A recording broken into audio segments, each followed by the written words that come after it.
আসসালামু আলাইকুম। তো সবাই কেমন আছেন? মাত্র 100 টাকায় পাবনা পারমাণবিক বিদ্যুৎ কেন্দ্র ও লালন শাহ সেতু, পাকশি হার্ডিং ব্রিজ কিভাবে ঘুরে আসবেন, তো ভিডিওটা দেখেন, সম্পূর্ণ বলতেছি। তো আজকে ঘুরতে যাইতেছি পাকশি হার্ডিং ব্রিজ ও লালন শাহ সেতু, পাবনা পারমাণবিক বিদ্যুৎ কেন্দ্র, মাত্র 100 টাকায়।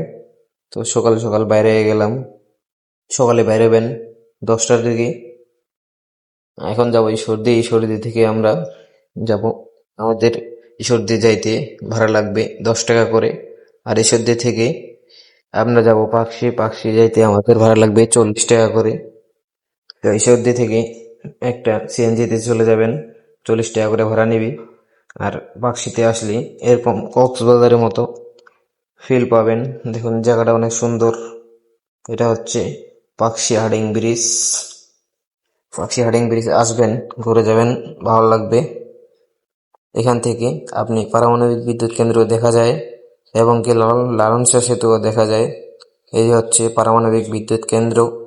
চাইলে দেখে আসতে পারেন, মাত্র 100 টাকায় খরচ হবে ঈশ্বরদী থেকে। এটা পাবনা জেলায়। কে কে গেছেন এবং কে কে যাইতে চান, যাবেন, ঘুরে আসবেন, অনেক ভালো লাগবে। আজকে আমরা গেছিলাম। তো ভিডিওটা এই পর্যন্তই ছিল। ভিডিওটা ভালো লাগলে চ্যানেলটা সাবস্ক্রাইব করবেন নতুন নতুন ভিডিও পেতে। ধন্যবাদ, আবারও দেখা হবে।